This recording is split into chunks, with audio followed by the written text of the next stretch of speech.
Plenty of young players in the NFL that we don't know as well now as we will come January. Breakout star candidates, young players due to become ballers this year. Chris Sims, that is our draft for today. And due to a technical error, I will be the one asking you the trivia question for the second straight day. Are you ready? I'm ready. Sir. Yes, sir. All right. Who is the youngest player to ever catch 3 touchdown passes in one game? Wow, the youngest player ever to catch 3 touchdown passes in one game.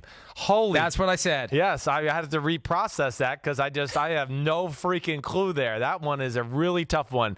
Okay, I'm going to go with Rob Gronkowski.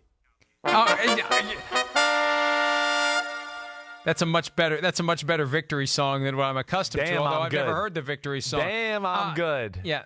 Someone fed that to you. I promise you. Someone fed that to you. Promise you. 100%. I promise you. That was too quick of a pivot. You need to at least go through the machinations. You can't be, man, this is really difficult. Well, I said Rob the Gronkowski. question back. I had to read it in my brain. You know what really gave it away is just the fact that we've talked about Gronk so much today, and I know stats and some of the guys are like, oh, he's prevalent today. Let's use something around Gronkowski.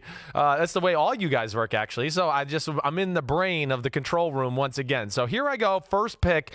Damn. There's too many options, okay, to choose from here. This is where it's scary. And do you want to defer? No, I absolutely do not. This is what I want to ask, okay? Is Baker Mayfield qualify for this? Is he qualify? Because I just would like to hear from the judge, the Russian judge, anybody out there, anybody want to tell me? I mean, I don't know. I think the jury that is the American sports fan public will decide whether or not Baker Mayfield counts. Okay, well, damn that I'm going with them. I'm gonna roll the dice on Baker Mayfield. I mean, it was a limited sample size last year, certainly, but I just think with the weapons around him, the way that team's orchestrated, Freddie Kitchens, I do believe in his offense and offensive system and everything he does. I just have a hard time thinking that Baker Mayfield won't inject himself into top 5, top 10 quarterbacks in all of football. I really don't. I'm not concerned with what I saw last weekend in the preseason game number 3. Again, the stats won't look good, but it was just barely off. The guy is just too special of a player, too special of a leader, understands how to play the position, can do everything as far as throwing the football, can throw it, can be a passer. He does everything really well. So I'm going to go with him to become one of the ballers of the NFL this year. Yeah, I don't know that I would have gone Baker Mayfield. I think he already has declared himself. But again, the court of public opinion will decide. Okay. I'm going to flip it over to the other side of the ball. And this is a guy who could have been a member of the Browns. I would submit should have been and should be a member of the Browns, and how much scary that defense would be. All due respect to Denzel Ward. But it was set up for the Browns to take Bradley Chubb with the 4th overall pick in the draft last year. They passed on him, and that ended any conversation about the Broncos trading down because they were thinking about trading down with the Bills so the Bills could get Josh Allen in that spot. Nope. Give me Bradley Chubb. And yes, he had 12 sacks last year. Yeah, and yes, he came within a sack or two of the rookie record set by the true freak, Jermaine Kearse, in 1999. But Bradley Chubb is going to enter this year the Khalil Mack, Aaron Donald conversation. We're going to be talking about him the way we talk about them by the time January rolls around. That's why I picked Bradley Chubb. Okay. He was on I might have taken him first, too, but I think I already looked at him as like a baller. At least he started all the game. So Baker Mayfield, if you're questioning that, then damn, I'm questioning Bradley Chubb, okay? I don't know about that one there. I think he's already hit baller status. I almost even thought about Myles Garrett, too, because I think Myles Garrett's going to enter that conversation as well. But I feel like he is baller-ish already. Could you imagine if they had both of those guys? Holy Myles Garrett crapola. and Bradley Chubb? Yes, I cannot imagine. I mean, that would be scary. It really would be. Because I think Myles Garrett has the type of talent to be right there, like you're saying, Aaron Donald, Khalil Mack, like take over the league kind of guy. So good pick. I'm with you. Questionable if he's not a baller already, but I'll go with it. All right. Listen, you went Baker Mayfield. You opened the door. You opened the door. I know. Right, I'm still going to give you a hard time. The hell with you. Okay? Here we go. Gosh, there's so many damn good ones.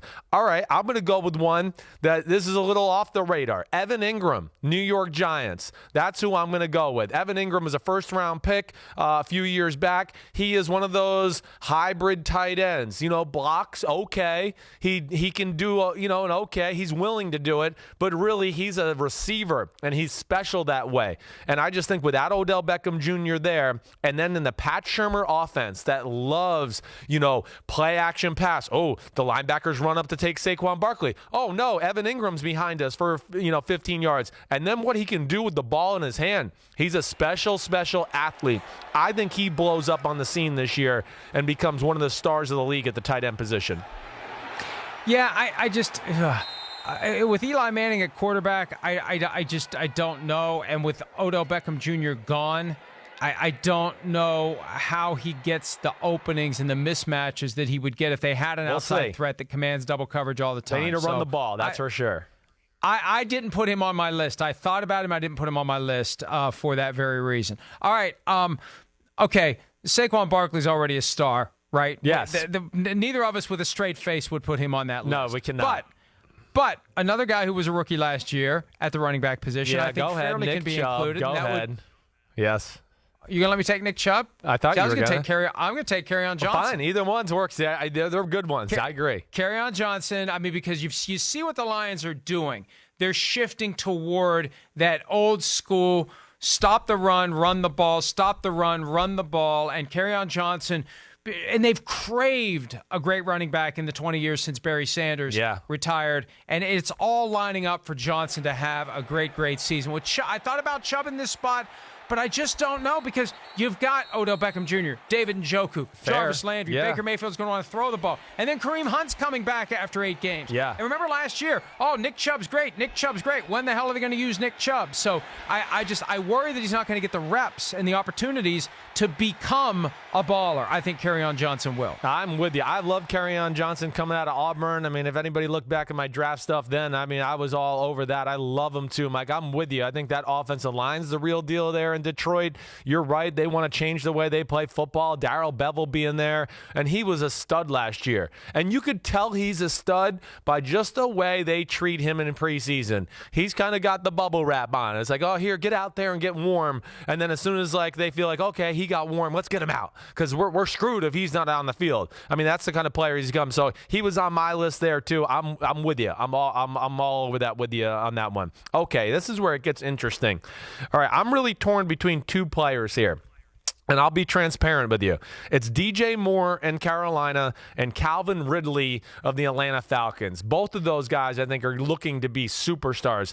I think I'm going to go with Calvin Ridley over DJ Moore, even though I love DJ Moore. But Calvin Ridley, again, a guy that had 800 yards receiving last year. I think he's clearly going to establish himself as number 2 behind Julio Jones. He's going to see, of course, a lot of favorable matchups because most people are going to favor covering Julio Jones in third down. Oh, let's double team him. Let's do that. Calvin Ridley will reap the benefits of that. And from what I've seen in the preseason and inside info of my brother being down there a little bit in training camp, who's told me, damn, this guy is good. And not only is he good, he's got the personality of a superstar and all that too. I'm going to go with Calvin Ridley kind of taking they could have 2,000-yard receivers this year is what I'm saying. I expect that to happen. Wow. And look, Ridley worked out with Julio Jones in the months before the draft, has learned a lot from watching him and emulating him. And, even though he may not have the same physical gifts that Jones has, he still has the potential to be a great receiver. Yeah. So I wondered where you were going when you started rattling off receivers. Yeah, it's hard. You want to go, hey, before I make my pick, do you want to go 4 rounds? Sure, we can certainly do it today. Right. There's no doubt. All right. I'm going to go Marcus Davenport. The defensive end of the New Orleans Saints. Mike. Yeah. Good one. 4.5 sacks last year. A guy they gave up this year's first-round pick to move up to get in the draft in 2018. Didn't do much last year. Was hampered by injury. But with Cam Jordan there, you get an opportunity to have some favorable matchups on the other side, and I think Davenport could have a huge year for the Saints defense. Really good one, Mike. I'm with you there, too. He battled injuries all year last year, but he's a big physical freak who I don't think really got to show what his true colors were all about, and I'm with you. I expect this year to him, he's going to be one of the forces on that defense on the edge there, and that's a good one. I did not write that down. I forgot about him, so good by you. All right, you're so rattled you don't know you're up next. Oh, you know what? I thought maybe we were going to do like the old 3 rounds and go to commercial and then do that. Okay, so we're going right now. Let's jam it. Let's jam it in. Let's jam it in. Okay, I like that. Okay, I'm going to jam this in then. All right, Vance Mcdonald, Pittsburgh Steelers. All right. He's 30. I don't care. Nobody knows about him. This is a breakout year where he becomes a baller. Okay, this is the year. First off, I think last year he showed me that he's the most physical tight end in football, not named Gronk, with the ball in his hand. I mean, he literally runs over people, and he's like, he looks like Ivan Drago. I mean, he really does. He's like, I must break you. But I think with a no Antonio Brown there, and that is an offense that knows how to feature the tight end, I think he's going to get a lot of balls that come his way, and we know Big Ben can still throw the ball. And, I mean, look at this highlight, just stiff and arming people, running for 60-yard touchdowns. I'm going with Vance McDonald. He's 29. Stop aging the damn guy. I was exaggerating when I said 30. I had no idea he was 29. I think that confirms my point. How is he a young player? He's the same age Andrew Luck is, and Andrew Luck just retired. I had no idea he was that old either. I did not know either. My last pick, and we talked about this guy not that long ago, I think, in the aftermath of that Jaguars preseason game when Nick Foles finally played. Who's he going to throw the ball to? He's going to throw the ball to Dede Westbrook. Oh, okay. Get ready for Dede Westbrook to break out and become a star. Best receiver that is going to be available to Nick Foles, and Nick Foles is going to get him the ball early and often. He's got those skills where he's going to pop, and they can use him in the run game. They can throw it to him. I don't know how involved he'll be in the return game because you get to a point where you're too important to the offense to put at risk. But Dede Westbrook, I think this year is going to be a guy that we're all paying attention to, and defenses are going to have to pay extra attention to because Foles is going to be finding him all the time. Yes, he's got superstar traits. He really does. I mean, he can fly. He's fearless over the middle. You're right. I mean, he can get a reverse and take it around the corner for 70 yards. I mean, it is special. You know, I thought about like even Robbie Anderson for the Jets along those lines. You know, that was another one that popped into my mind. All apologies to Josh Allen. I only didn't take him because I had already taken one quarterback, but Josh Allen for the Buffalo Bills was also on my list. But this is an interesting one. I'm going to be surprised. What a suck up. You're pathetic. Sorry, Josh Allen. So I'll make a song for you, Josh. Oh, Josh, I'm so sorry. All right, we got to take a break. Yeah, Mayfield, Evan Engram, Calvin Ridley, Vance McDonald. I've got Bradley Chubb, Kerryon Johnson, Marcus Davenport, Dede Westbrook. We'll be back with more PFT Live right after this. Hi, I'm Mike Tirico, and thanks for watching. Make sure to hit subscribe for the latest news and highlights from NBC Sports.